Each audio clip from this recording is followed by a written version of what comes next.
use inductive reasoning to predict the next term. So inductive reasoning is a reasoning based on patterns. So we see a sequence of numbers and we look and see what's the pattern behind this sequence of numbers, like what is going on.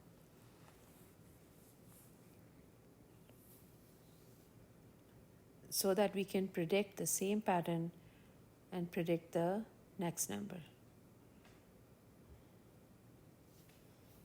So let's look at the sequence that's given to us.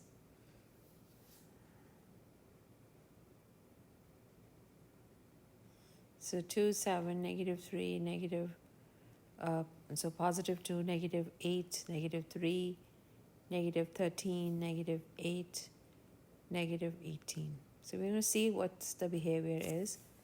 So we see that 2 plus 5 is 7, right? And then 7 plus minus 10. So you see the pattern, it's adding 5 and it's subtracting 10.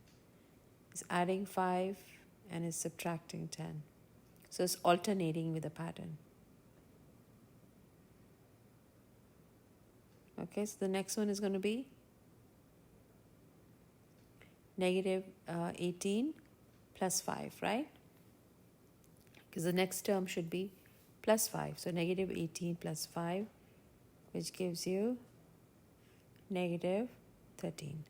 So that's the answer. All right, so now we see in this video that how we use inductive reasoning,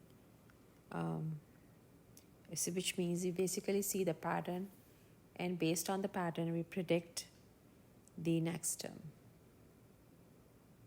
Okay, because the pattern is consistent throughout, it's the same.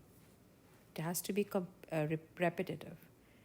And in this case, in this example, is alternating. Right, so it's plus 5, minus 10, so on and so forth. So that's how it's going.